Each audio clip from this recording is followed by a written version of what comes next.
I'm not jocking on the Indians because of what they did last year. But I am down on them because of what they've done in this offseason. And Boston, I told you earlier, Boston is placing value on the wrong guys. And they got this defeatist attitude, kind of like cloud that circles over them. I'm worried about them.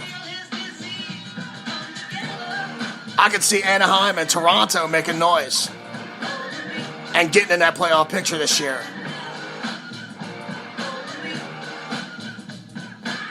Now, I do like what the Anaheim Angels have done on the field as far as skill players are concerned. But their pitching, it's not quite where it should be.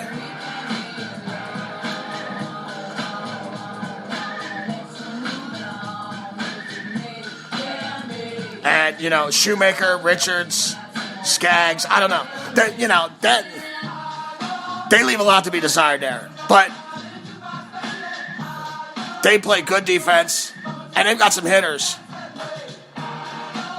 And they've got a little depth, too. So I kind of do like them. So if I had to say in the American League, I look at Cleveland and Boston as two teams that better get it together.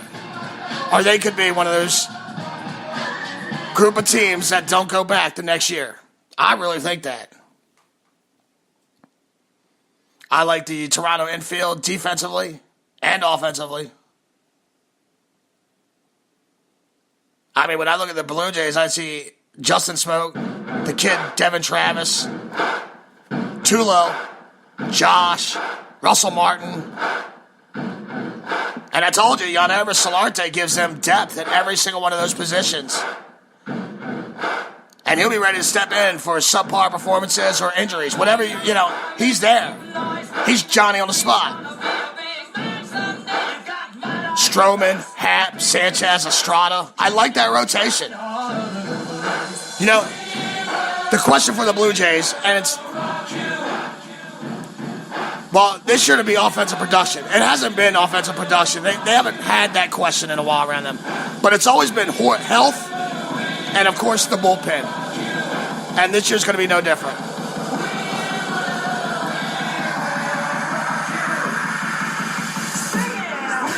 Now, in the National League, I see the Snakes in trouble. And that depends on what happens with JD and Greinke. I don't know. Some of those other teams I think are kind of safe, but I think some teams that are going to be in it is Milwaukee, St. Louis, and the Mets. So the Snakes are the one team in the National League that I feel like they better watch their step. Because the Brewers, the Cardinals, and the Mets are going to be there to pick up the pieces when you fail.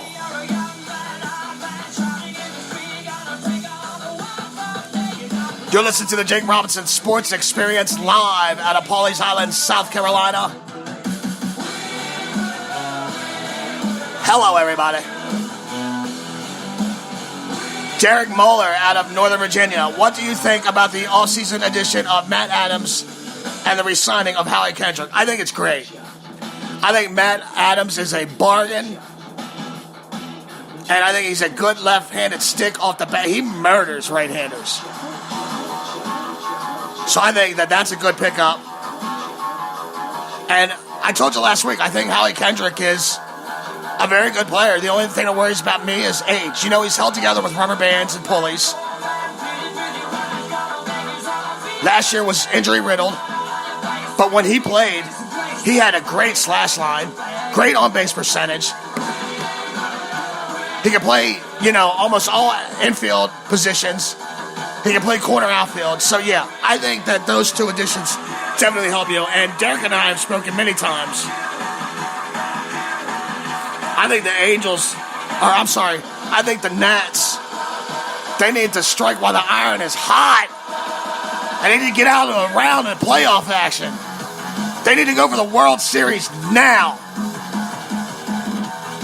They got players coming up for free agency at the end of the year. You better go now. Get yourself a bomb-ass closer. Get yourself Lance Lynn and just do it.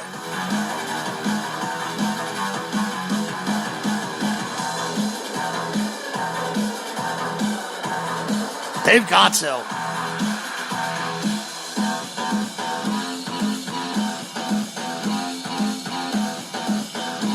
So, good question, Derek. Mikey out of Petersburg, Pennsylvania.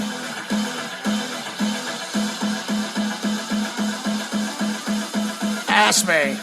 Where's the question he asked me? Will Tyler Glasnow break camp and the Pirates rotation for opening day? Now the coal is gone.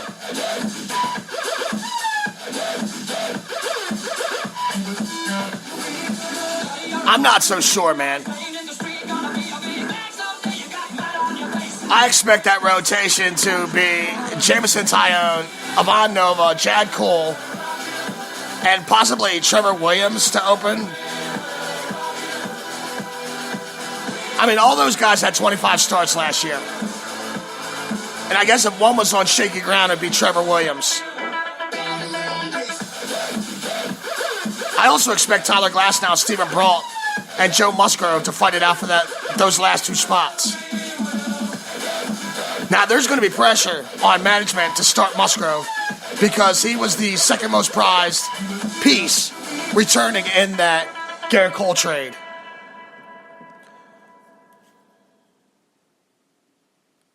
Although many baseball observers outside of PA, they consider Musgrove a bullpen pitcher.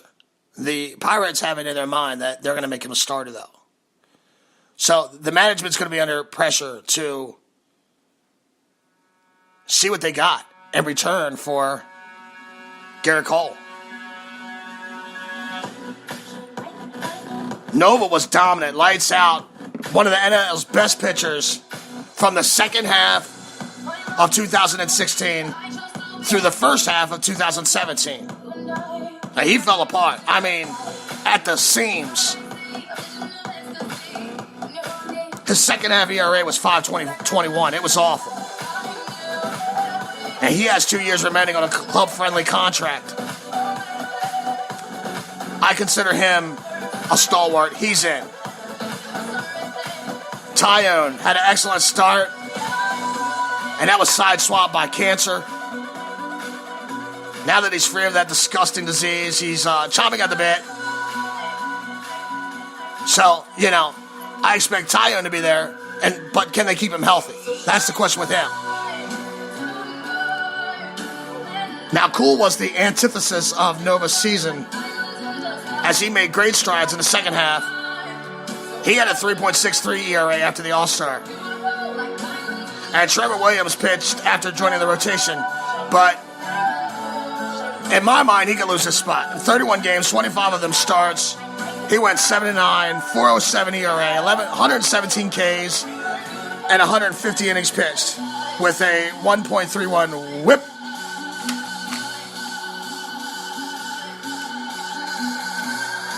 The Pirates have other options besides Musgrove and Glasnow and Brault. They also have top pitching prospect Mitch Keller. Now, he's projected to be probably about a year and a half away, as well as farmhand Nick Kingham and Clay Holmes. Kingham and Holmes might be a little bit closer. They had successful stints at AAA last year. Indianapolis.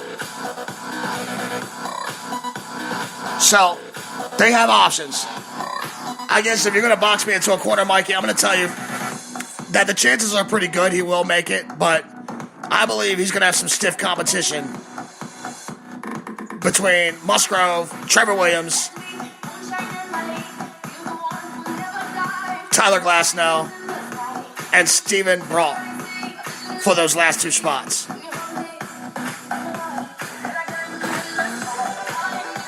You're listening to the Jake Robinson Sports Experience live out of Pawleys Island, South Carolina.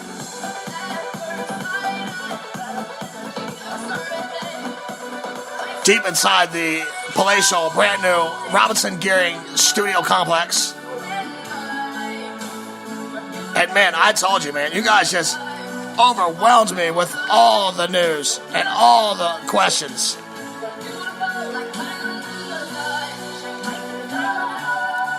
But we're almost through it. Del Elkin out of Pittsburgh, Pennsylvania. Why is Dave Parker not in the Hall of Fame? Do you think it has anything to do with the drug conviction of Curtis Strong? That is an awesome question, Del. And look, I'm going to tell you, people outside of Pittsburgh probably don't even know this story.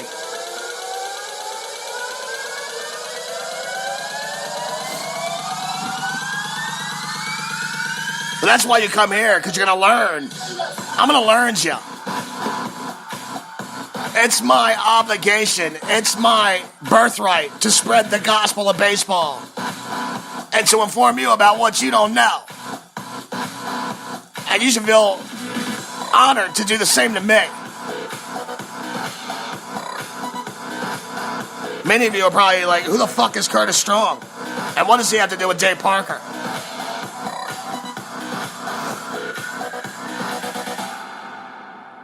Well, Curtis Strong was a caterer for the Phillies in the 80s. And he basically supplied amphetamines and coke to major league players for almost a decade. He and 6 men were convicted and found guilty of distributing cocaine. I believe, what was that? The Pittsburgh trials of 85. I believe he was convicted in 86. And these were called the Pittsburgh trials. The Pittsburgh drug trials. Losers?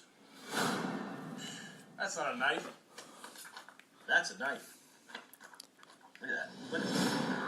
Several members of the Pirates, including Lee Mazzilli, Dale Barrow, Dave Parker, among others, and Major League players, Vida Blue, Keith Hernandez, Lonnie Smith, Tim Raines, they offered grand jury testimony that led to the trials.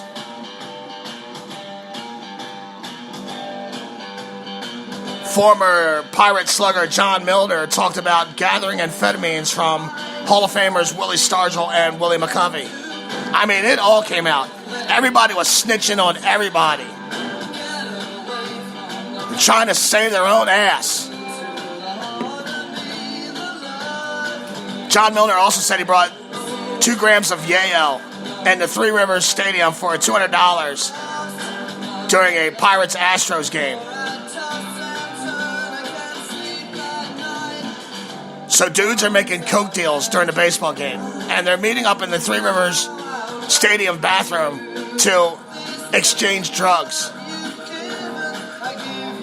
Now, No Sticks boy Keith Hernandez testified he was a buyer and a user for 3 years. And just a side note on that, so if you're wondering why Keith Hernandez isn't in the Hall of Fame, maybe you better look at the drug trials, the Pittsburgh drug trials of 1985. Because the only player that I can see that survived that is Tim Raines. I look around, there's nothing but casualties all over the place from this trial. And Hernandez is one of them. Now, Hernandez claimed that 40% of the league was on the white girl. I mean, he said it. He said, look, 40% of this league has a cocaine problem. Or maybe not a problem, but they do it. And I told you 4 weeks ago, if you archived my show about the documentary on Doc Ellis's career. And Doc Ellis was like, everybody was high. Everybody was fucking high that was playing. And this coincides with that, because Doc Ellis played with the Pirates as well, too.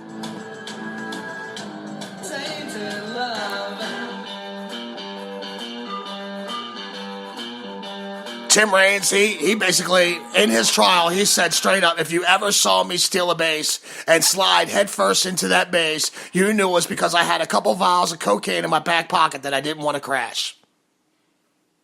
He's telling you.